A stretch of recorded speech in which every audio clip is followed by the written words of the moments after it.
A Theology of Fear, Unmasking, by Fahling. Editor's note. This was originally written as a response to the author's own parish priest, who was requiring masks, and an encouragement to other priests to stand strong for the faith.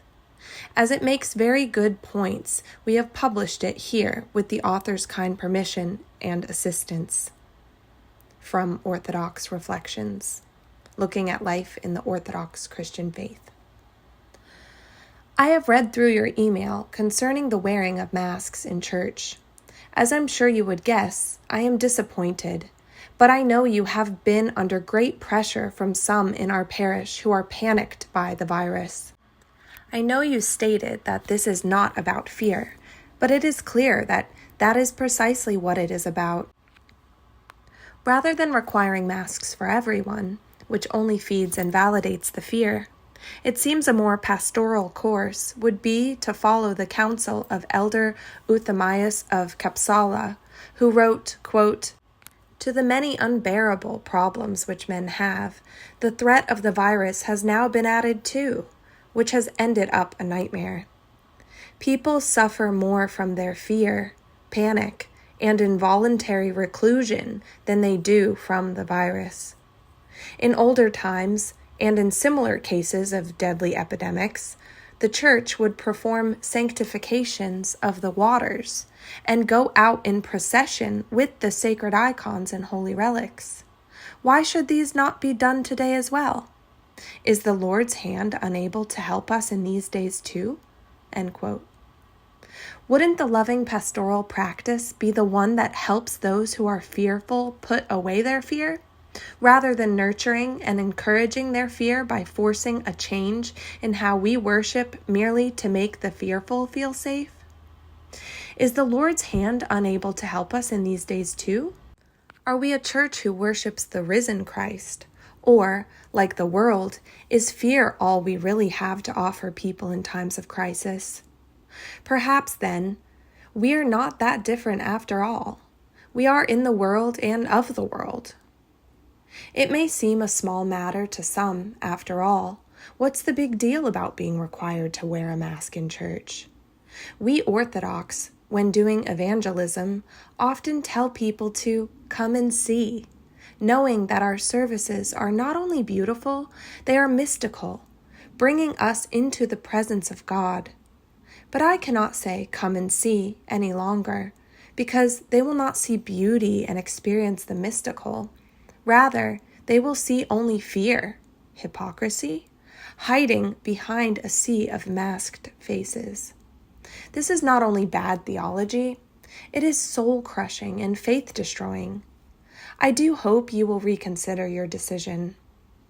As I have observed the different responses in the Holy Orthodox Church to our current circumstance, I am reminded that Saint Cyprian, writing in On Mortality, he urged Christians to see the plague as an opportunity to live out the teachings of the Church.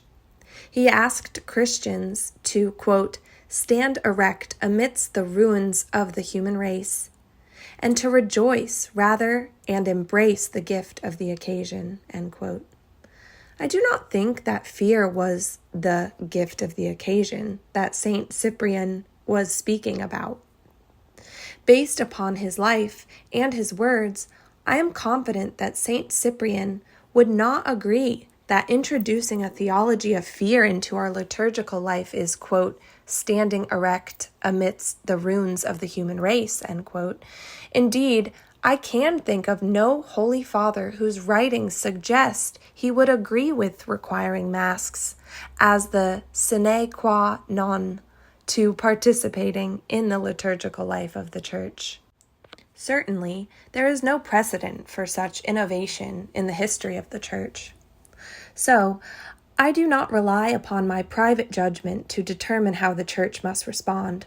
Truly, I would rather die than elevate my private judgment above the authority of the Church. Rather, we have 2 millennia of holy tradition to consult in determining how the Church must respond to this pandemic. The Church, in times of peace, in times of plague, and in times of persecution, has never allowed the world to dictate how she worships. Yet many today believe that because the state has mandated the wearing of masks in church, we must obey. I emphatically do not agree, and if, as some interpret Metropolitan Joseph's words, he is requiring masks, I must dissent and cast my lot with the consensual voice of the Church throughout the ages. I am a lay person and chief among sinners, so I tread upon this ground with fear and trembling. But there have been times in the history of the Church where those in authority have been led astray, and those under them have labored to save the Church by opposing their heretical teaching. My patron saint, Maximus, suffered greatly because he taught against the monothelite heresy. A monk, he stood not only against emperors, but against 3 Eastern patriarchs who were monothelites.